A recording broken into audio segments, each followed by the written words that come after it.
ఈరోజు వాక్య ధ్యానము యోహాను సువార్త 19వ అధ్యాయము 29వ వచనము చదువుకొని వాక్య ధ్యానంలోకి వెళ్దాం. చిరక నిండి ఉన్న ఒక పాత్ర అక్కడ పెట్టి ఉండేను కనుక వారు ఒక స్పాంజీ చిరకతో నింపి హిస్సోపు పుడకకు తగిలించి ఆయన నోటికి అందించరి. ఇక్కడ గమనించినట్లయితే మన అంశము హిస్సోపు. ఈరోజు మన అంశము హిస్సోపు. ఇక్కడ ప్రియ సంగమ దేవుని బిడ్డలారా, హిస్సోపు అనేది ఎక్కడ ప్రారంభమైందయ్యా? అసలు ఎక్కడ దొరుకుతుందయ్యా ఈ హిస్సోపు? ఎందుకు యేసుక్రీస్తు ప్రభు వారికి శిలువ మరణంలో దాహము అని అడిగినప్పుడు హిస్సోపునిచ్చారు? హిస్సోపు పుడకకు ఒక స్పాంజి చెరకులో ముంచారు. ఆ చెరక హిస్సోపుకు తగిలించారు. ఆ హిస్సోపు పుడక ఆ స్పాంజికి తగిలించి ప్రభు వారి నోటికి అందించారు. హిస్సోపు నోటికి అందించారు. ఎందుకు ఇచ్చారు? అసలు ఎక్కడి నుండి హిస్సోప్ అనేది మొదలైంది?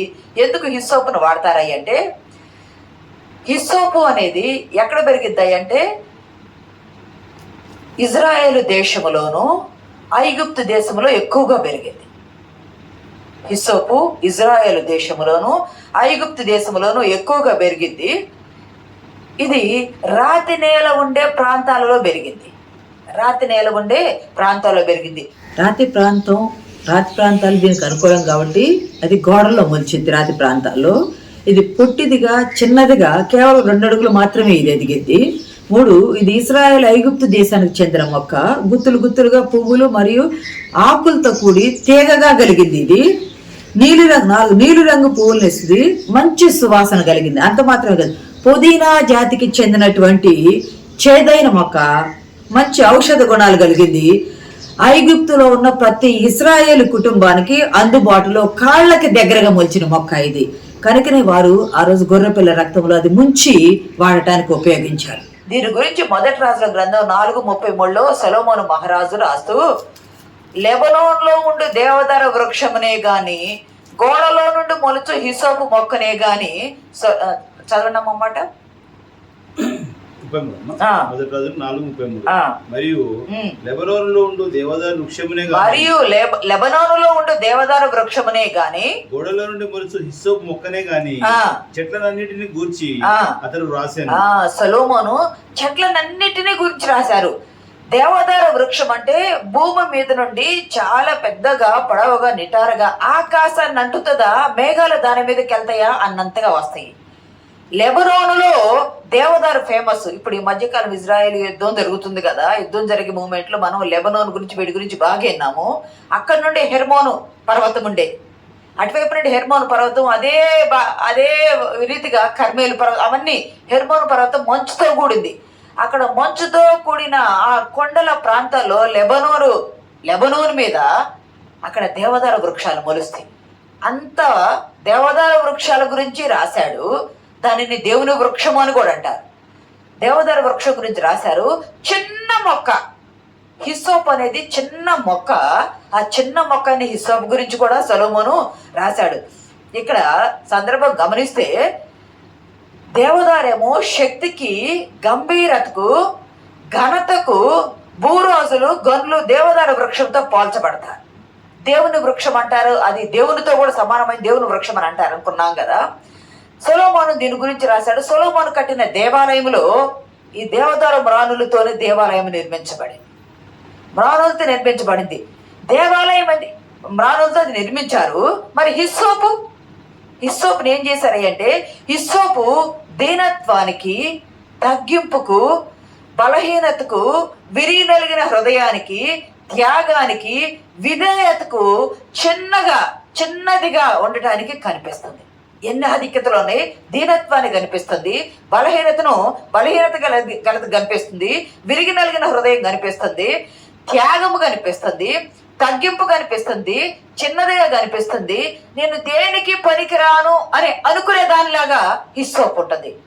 ఐగుప్తు దేశంలో ఇజ్రాయెల్ ప్రాంతము రాతి నేలలో ఉండే ప్రాంతం కదా, కొండల ప్రాంతం కదా ఇజ్రాయెల్. కానీ ఐగుప్తు ఇసుక నేల ఉండే ప్రాంతం కదా, రాతి నేలలు ఉండే ప్రాంతం కదా. ఆ ప్రాంతంలో గుబురుగా 2 అడుగులు మాత్రమే అది వరకు ఎదిగింది. అది 2 అడుగుల మించి ఎదగదట.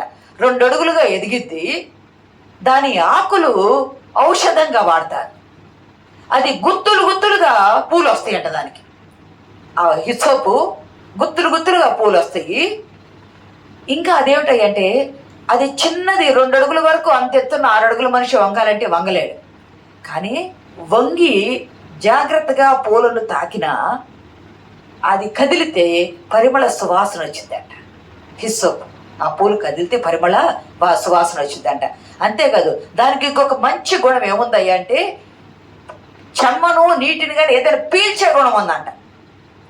స్పాంజి పుడక్క తగిలిచ్చారన్నారు కదా, ఎందుకయ్యా అంటే ఆ స్పాంజికి తగిలించినప్పుడు స్పాంజి నోటికి ఇవ్వరు కదా, ఆ పుడకిస్తారు. అది పీల్చే స్వభావం కలిగింది, అది చేదు.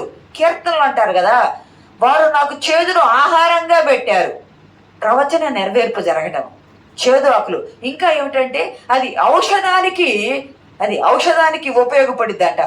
ఇజ్రాయెల్ దేశంలో ప్రతి కుటుంబానికి, ఐగుప్తులో కానీ ఇజ్రాయెల్ దేశానికి కానీ ప్రతి కుటుంబానికి గడపల దగ్గర వీధి మూలల్లో కూడా పెరుగుతుందంట. రాతిలో నుండి మొలిచింది, అది రాతిలో మొలిచింది. ఇంకోటి ఏంటంటే చిన్నదానికి దాని గుర్తుగా ఉందంటే యెషయా గ్రంథంలో 53లో మొదటి వచనంలో ఒక మాట ఉంది, లేత మొక్క వలెను ఎండిన భూమిలో మొలచిన మొక్క వలెను ఆయన ఉండెను. ఆయన లేత మొక్క వలె ఉన్నారు, ఎండిన భూమిలో మొలచిన మొక్క వలె ఆయన ఉన్నారు. గమనించండి, లేత మొక్క తీసివేయగానే వెంటనే ఎండిపోతుంది. కానీ ప్రభువు లేత మొక్క వలె ఉన్నారంటే ఆయన కొట్టబడి సొగసు స్వరూపము లేని వాని వలె అయ్యారు కదా. అంటే పనికిరాని వాని వలె సొగసు స్వరూపం ఉన్న ప్రభు వారు ఎందుకు పనికిరాని వాళ్ళే, గుర్తించలేని వాని వలె అయ్యారు. లేత మొక్క వలె అయిపోయారు. లేత మొక్క తీసేస్తే విరిస్తే ఊరకనెట్టారు, అది తీయబడిన వెంటనే వాడిపోయి ఎండిపోతుందో ప్రభు వారు కూడా చిన్న పెంకు వలె అయిపోయారు, ఎండిపోయిన వారి వలె అయిపోయారు. ఇది దేనికి గుర్తుంది అంటే చాలా పేదవారు, చిన్నవారు, తగ్గింపు గలవారికి ఇది చాలా గుర్తుగా ఉంది. నువ్వు దేవదారు మ్రాను వలె ఉన్నావని, అతిశయ కిరీటం కలిగిన వారి వలె లేకుండా చిన్నదాని వల్ల, ఎన్నిక లేని వాళ్ళే, దీనత్వం కలిగిన వారే, గుర్తించలేని వారి వలె హిస్సోపు ఉన్నది. కొన్ని సంఘాలకు వెళ్తే అది గంభీరతకు చర్చలు గుర్తుకుంటాయి, కొన్ని సంఘాలకు వెళితే ఆధిక్యతకు గుర్తుగా ఉంటాయి.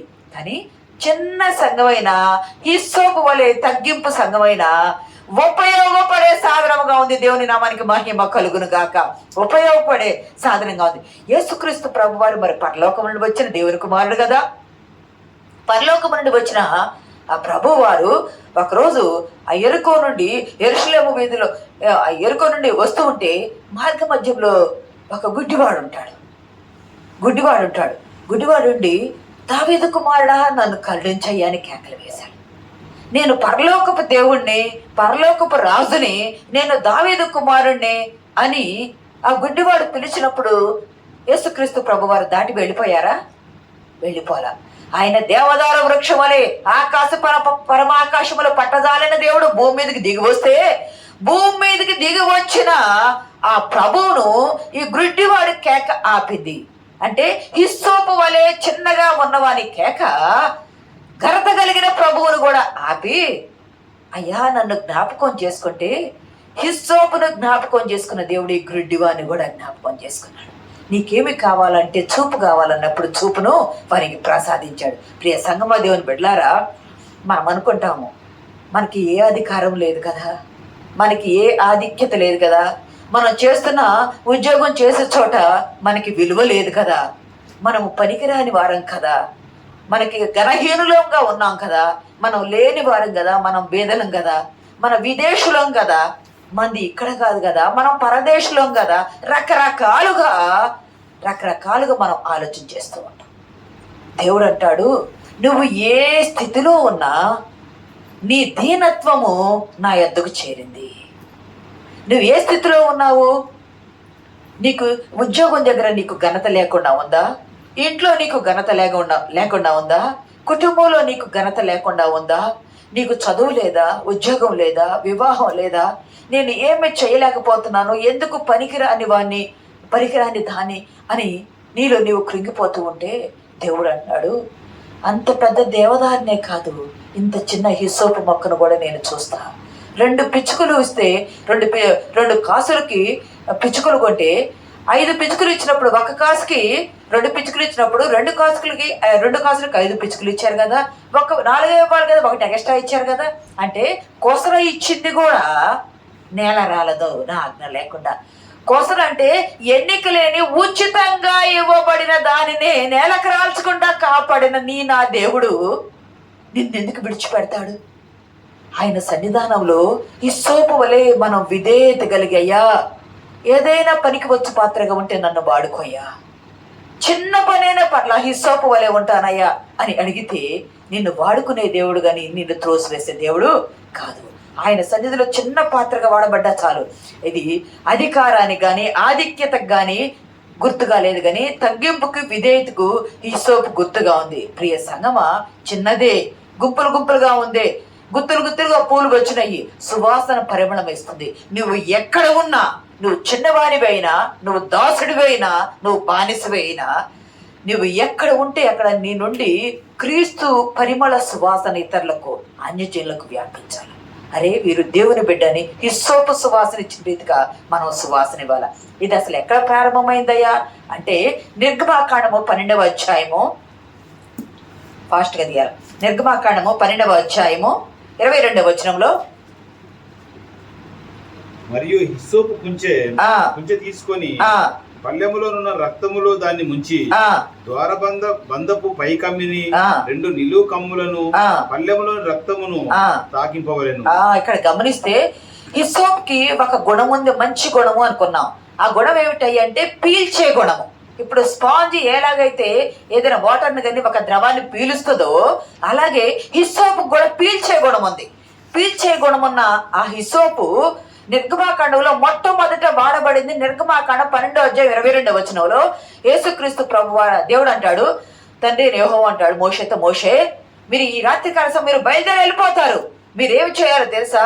ఒక గొర్రె పిల్లను వధించి ఆ గొర్రె పిల్ల రక్తము ఒక పళ్ళెములో పట్టి ఆ పళ్ళెములో హిస్సోపు పుడక ముచ్చి, ఆ హిస్సోపు పుడక ఎలా ఉంటుంది? పెయింట్ వేయడానికి బ్రష్ ఉంటది కదా, కుంచెలే ఉంటది. ఆ హిస్సోపు ఎందుకంటే గుత్తులు గుత్తులుగా చిక్కగా ఉంటది కాబట్టి అది కొంచెం వల్ల ఉపయోగపడుతుంది.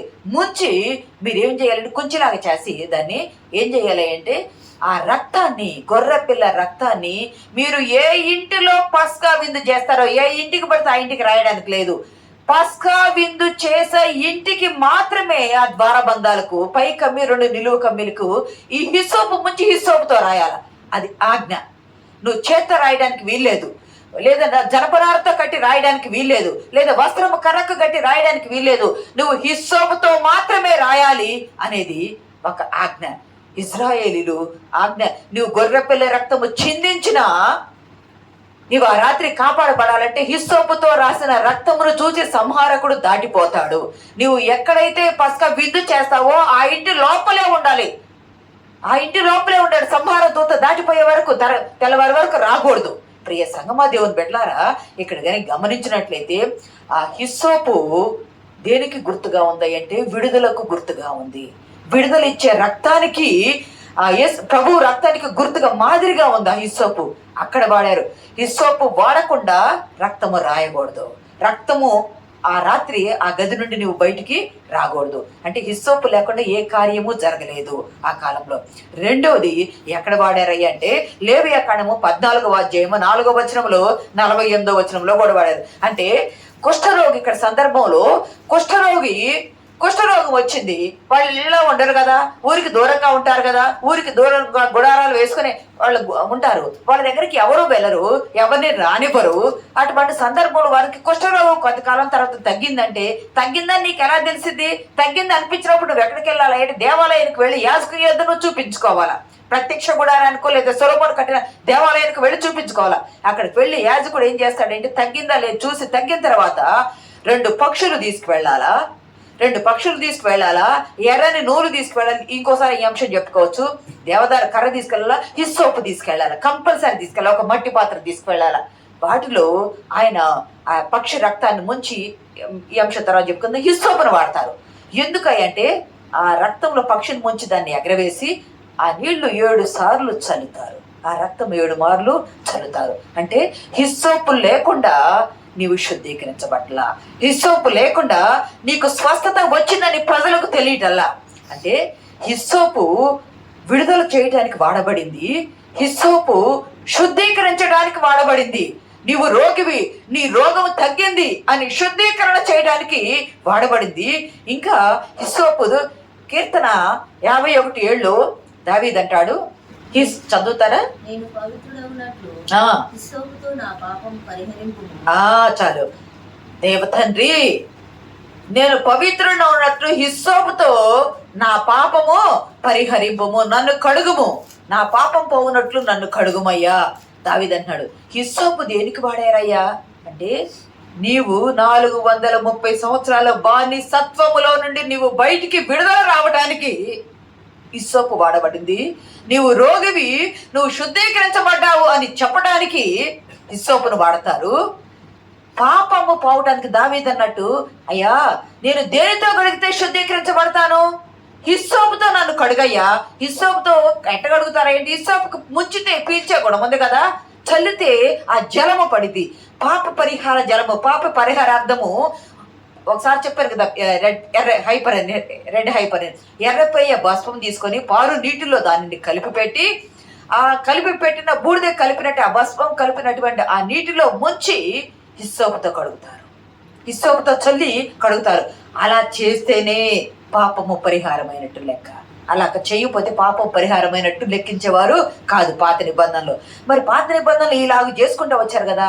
మరి నూతన నిబంధనకు వచ్చేటప్పటికి యోహాను సువార్త 19వ అధ్యాయము 29వ వచనంలో శిలువపై యేసుక్రీస్తు ప్రభువాన్ని వేసినప్పుడు ఆయన దాహమని, ప్రభువారు దాహమని అడిగారు. ఐదవ మాట దాహమని అడిగారు.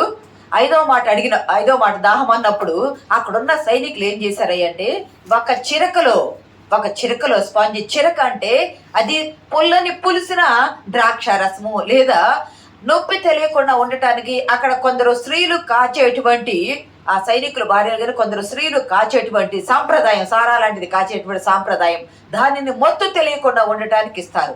చిరకలో ముంచి హిస్సోపు పుడకకి తగిలించారు. ప్రభువు పరిశుద్ధుడు కదా, ప్రభువు పరిశుద్ధుడు, ఆయన్ని శుద్ధి చేయవలసిన అవసరం లేదు. ప్రభువు పరిశుద్ధుడైన శుద్ధి చేయవలసిన అవసరం లేదు, కానీ హిస్సోపుతో శుద్ధి చేస్తారు. హిస్సోపుతో అది ఔషధము. చేదును వారు నాకు ఆహారంగా తినిపించారని వాక్యంలో ఉంది కదా కీర్తనలో. ఆ ప్రవచన నెరవేర్పు జరగాల. ఆ చేదును ఆహారంగా, ఆ ఔషధము నొప్పులు తగ్గించడానికి వాడతారు, చేదును ఆహారంగా పెట్టారు, ప్రవచన నెరవేర్పు జరిగింది. హిస్సోపు పరిశుద్ధుడైన ప్రభుకి ఇవ్వవలసిన అవసరం లేదు. కానీ పస్కాలో ఇజ్రాయేలీలు యూదులు వాడే పస్కాలో హిస్సోపు కంపల్సరీ ఉండాలి, హిస్సోపు కంపల్సరీ ఉండాలి. ఆ కంపల్సరీ ఉండవలసిన సమయంలో యేసుక్రీస్తు ప్రభు వారు పస్కా గొర్రె పిల్లవాళ్ళే వధించబడుతున్నారు కదా. వధించబడ్డప్పుడు హిస్సోపు లేకపోతే అది సంపూర్తి పస్కా కాదు. సంపూర్తి పస్కా లాగా ఆయన వధించబడాలంటే హిస్సోపు అనేది లేఖన నెరవేర్పు ప్రకారం హిస్సోపు ఉండాలి. కనుకనే హిస్సోపు పీల్చే గుణం ఉంది కాబట్టి ఒక పుడక్కు తగిలిచ్చి ఆయన అంతెత్తున శిలువ మీద ఉన్న ప్రభువుకి నోటికి అందించారు. అది చిరకని ఆయన ఎరిగి దాన్ని తీసుకోవడానికి నోరు పెట్టుకున్నారు. హిస్సోపు ఆయన పెదవులకు తాకినప్పుడు అది చిరకని, దాని వాసన కానీ దాని రుచి కానీ చిరకని తెలిసినప్పుడు ఆయన తీసుకోవడానికి నిరాకరించారు, తృణీకరించారు. ప్రియ సంగమా, ఇక్కడ గమనిస్తే హిస్సోపు గురించి యెషయా గ్రంథం 57వ అధ్యాయము 15వ వచనంలో ఒక మాట ఉంటుంది. మహాగణుడును మహోన్నతుడును పరిశుద్ధుడును నిత్య నివాసి మహాగణుడు, మహోన్నతుడు, పరిశుద్ధుడు, నిత్య నివాసి అయిన దేవుడు ఇలాగ సెలవిస్తున్నాడు. ఏమని? నేను మహోన్నతమైన స్థలములలో నివసించువాడను. నేను ఎక్కడుంటానయ్యా అంటే మహోన్నతమైన స్థలములలో నివసించువాడను. అయినను వినయము గల వారి ప్రాణమును ఉజ్జీవింపజేయుటకును, ఉజ్జీవింప చేయుటకును, నలిగిన వారి ప్రాణమును ఉజ్జీవింపజేయుటకును, వినయము గల వారి యుద్ధను, దీన మనసులు గలవారి యుద్ధను నివసించుచున్నాను. దేవుడు అంటున్నాడు, నేను మహోన్నతుడును, మహాగణుడను, సర్వశక్తిమంతుడను, పరిశుద్ధుడను అయినప్పటికీ నేను ఎక్కడికి వచ్చానయ్యా అంటే వినయము గల వారి యొద్ద, దీన మనసు గల వారి యొద్ద నివసించుటకు నేను పరలోకమును విడిచి భూలోకానికి వచ్చానని యేసుక్రీస్తు ప్రభు వారు చెబుతున్నారు. ఆయన దేవదార వలె ఆకాశం అంత ఎత్తున్న దేవుడు ఆయన దిగి వచ్చి ఎంతగా వినయం చూపించాడు, ఎంతగా దీనత్వం చూపించాడు. ఈ హిస్సోపు నేను చిన్నదాన్ని, ఎందుకు పనికిరాని దాన్ని, మనుషులు నిలవబడితే పాదాల కింద ఉండేదాన్ని అని అనుకున్న ఆ హిస్సోపు తనను తాను తగ్గించుకున్న హిస్సోపుతో దేవుడు అంటున్నాడు, నువ్వు తగ్గించుకోవలసిన పని లేదు. నువ్వు తగ్గే ఉన్నావు, నువ్వు తగ్గించుకోవలసిన పని ఇంక లేదు. ఎందుకంటే వినయము గల వారి యొద్దకు నేను వచ్చాను, తగ్గింపు గల వారి యొద్దకు నేను వచ్చాను. దేవదారు వలె ఉన్న నేను తగ్గించుకొని నేను విధేయుడై తగ్గింపు గల నీ యొద్దకు వచ్చి నేను నీ దగ్గర నివాసం చేస్తుంటే, నీవు తగ్గించుకున్న తగ్గింపును బట్టి నేను నిన్ను సిలువలో హెచ్చిస్తున్నాను. దేవుని నామానికి మహిమ కలుగును గాక. సిలువలో నేను చప్పట్టుకుని దేవుని నామాన్ని కనపరుతాం, సిలువలో హెచ్చిస్తున్నాను. ప్రియ సంగమా దేవుని బిడ్డలారా, అంత చిన్న మొక్కే. దేవదారు మ్రాను పెద్దది కదా, దేవదారు మ్రాను రాజులు భూరాజులు ఘనతకి ఆధిక్యతకు అధికారాన్ని గుర్తు కదా. దేవదారు కర్ర కూడా శుద్ధీకరణకు వాడతారు, కానీ దేవాలయములో శుద్ధీకరణకు వాడతారే కానీ దేవాలయం కట్టడానికి దేవదారు మ్రాను వాడారు. దేవాలయం ఎందుకంటే దేవుని నివాస స్థలము. కానీ హిస్సోపు దేవుడి నోటికే అందించబడింది, దేవుడైన ప్రభు నోటికే. దేవదారు వృక్షమా, నువ్వు దేవాలయంలో ఉన్నావేమో, నా తగ్గింపును బట్టి, నా చిన్నతనాన్ని బట్టి నేను హీనత గలదాన్ని నేను అనుకున్నాను, నేను లెక్కలేదని అనుకున్నా, గౌరవం లేదని అనుకున్నాను, నేను పనికిరాదని అనుకున్నా. కానీ ఈరోజు నన్ను రాజులకు రాజు, ప్రభువులకు ప్రభువు, నా రాజు నోటికి నేను అందించబడ్డాను.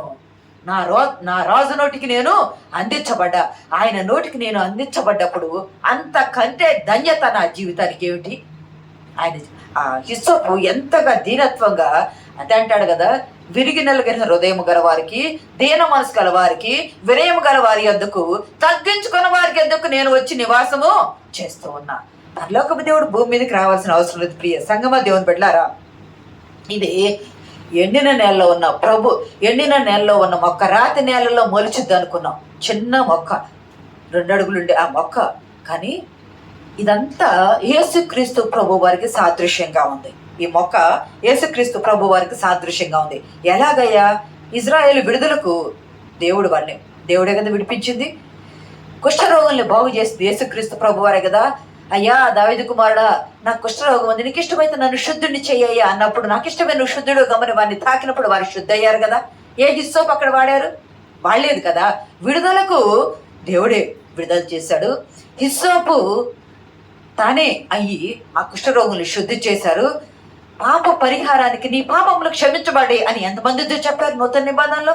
అక్కడ ఏమన్నా హిస్సోపు వాడారా? వాడలేదు కదా. ఆయనే హిస్సోపు అయి ఉన్నాడు. అంతేకాదు, ఇక్కడ గమనించినట్లయితే ప్రభువే హిస్సోపు అయ్యి, ప్రభువే వారిని పవిత్రులు చేసి, ప్రభువే శుద్ధి చేశాడు. 1 యోహాను పత్రిక 1వ అధ్యాయము 7వ వచనం 9వ వచనం చదువుకుందాం. చూడండి, ఫాస్ట్ కదేయండి. 1 యోహాను పత్రిక 1వ అధ్యాయము 7వ వచనం 9వ వచనం. అయితే ఆయన వెలుగులో ఉన్న ప్రకారము మనము వెలుగులో నడిచిన యెడల మనము అన్యోన్య సహవాసము గలవారమై ఉండుము. అప్పుడు ఆయన కుమారుడైన యేసు రక్తము ప్రతి పాపముల నుండి మనల్ని పవిత్రులుగా చేయను. పాత నిబంధన యేసుక్రీస్తు ప్రభు వారు వచ్చే వరకు పస్కా గాని, శుద్ధి చేయడానికి కానీ, పాపం పోవడానికి కానీ, పాప పరిహార బల్లె ప్రతి దానికి పస్కా హిస్సోపు వాడబడింది.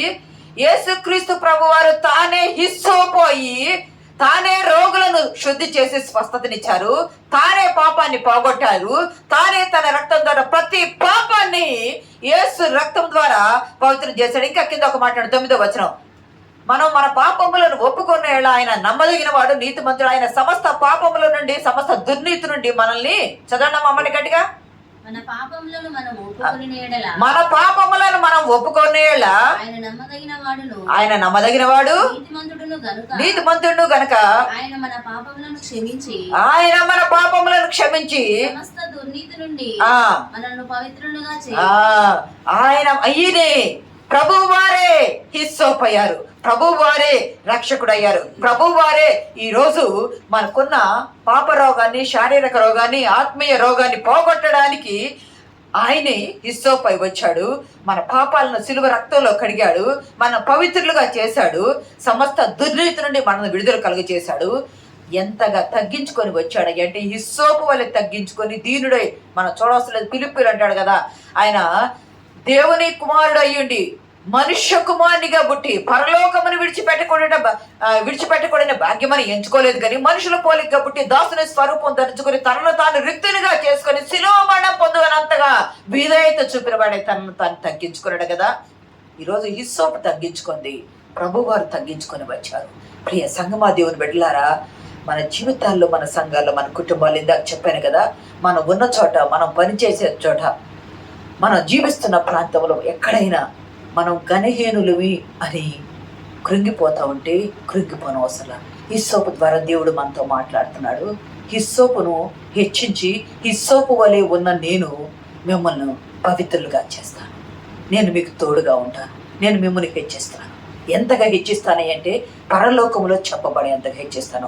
పరలోకపు దేవుడే భూమి మీదకి దిగి వస్తే పరలోకపు దేవుని నోటికి అందించబడ్డ హిస్సోపు వలె నీవు ఆయన చేతిలో మొగటమైన భూషణ కిరీటముగా నీవు ఉంటావు.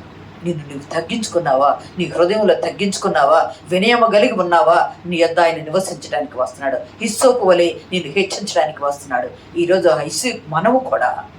మనము కూడా మన జీవితం ఉపయోగపడాలి. శుద్ధీకరణ అంటే ఇతరుల దేవుని ఎదుగు నడిపించడానికి, అంటే వారి పాప శుద్ధీకరణకు మనం ఉపయోగపడాలా. వారి పాపం పోయేటట్టు, పవిత్రపరిచేటట్టు ఆయన రక్తంతో ఆయన గిన్నెలో చేయించేవారుగా, వారిని కడిగించేవారుగా మనం సిద్ధపాటు చేయాలా. సిలువ రక్తమే మనల్ని పవిత్రులు చేస్తే వాక్యం ద్వారా మనం బలపరచాలా. మనము మన జీవితాలు ఇతరులకు ఆదర్శకరంగాను అనేకులను హిస్సోపు వలె ప్రభు ఎద్దుకు తగ్గించుకొని ప్రభు ఎద్దుకు నడిపించేవారుగా ఉంటే ఆయన మనల్ని హెచ్చించి ఆయన సన్నిధిలో మనల్ని ఘనపరుస్తాడు. ఘనత కొరకు మనం పోనవసరం దేవదార వలె దేవుడు మనకు ఘనతనిచ్చి ఆయన కృపలో హెచ్చించి బలపరిచినట్లు పరిశుద్ధాత్మ దేవుడు మనకు సహాయం దయచేయను గాక. ఆమేన్.